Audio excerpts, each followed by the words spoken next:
স্মার্টফোনের 3 দশকের দিন শেষ হয়ে আসছে, অর্থাৎ মোবাইল ফোনের দিনও শেষ হয়ে আসছে। ফেসবুকের প্রতিষ্ঠাতা মার্ক জুকারবার্গ একটি বিবৃতিতে এই কথা জানিয়েছেন। তিনি বলেছেন, 3 দশকের স্মার্টফোনের যে আধিপত্য ছিল, সেই আধিপত্যের সমাপ্তি হচ্ছে স্মার্ট গ্লাসের উদ্ভাবনার সঙ্গে সঙ্গে। এই স্মার্ট গ্লাস 2030 সালের মধ্যে বাজারে আসবে বলে মার্ক জুকারবার্গ মন্তব্য করেছেন। তিনি বলেছেন, এই স্মার্ট গ্লাসে ডিজিটাল নিউজ থেকে আরম্ভ করে যাবতীয় সুবিধা পাওয়া যাবে, এমনকি ফোন করার মতো ব্যবস্থাও থাকবে এই স্মার্ট গ্লাসের মাধ্যমে। এই স্মার্ট গ্লাস রীতিমতো আধুনিক হবে এবং প্রযুক্তিগতভাবে প্রথম সারির হবে বলে মার্ক জুকারবার্গ আশা প্রকাশ করেন। তিনি বলেছেন, পকেটে মোবাইল ফোন নিয়ে যাওয়ার যে একটা কষ্ট রয়েছে, সেই কষ্ট থেকে রেহাই পাবে মানুষ, কারণ তারা এই স্মার্ট গ্লাস পরে বাড়ি থেকে বেরোলেই এই স্মার্ট গ্লাসের মাধ্যমে গোটা বিশ্বের সঙ্গে সংযুক্ত হওয়ার সুযোগ পাবে।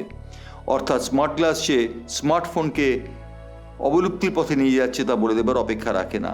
এই স্মার্ট গ্লাসে আরও নানান ধরনের সুবিধা পাওয়া যাবে বলে মার্ক জুকারবার্গ জানিয়েছেন। মার্ক জুকারবার্গের ভবিষ্যৎবাণী হচ্ছে যে 3 দশকের আধিপত্যের অবসান করে 2030 সালের পর থেকে স্মার্ট গ্লাসে অভ্যস্ত হয়ে উঠবে বিশ্ব। ব্যুরো রিপোর্ট, বাংলার পালস টিভি।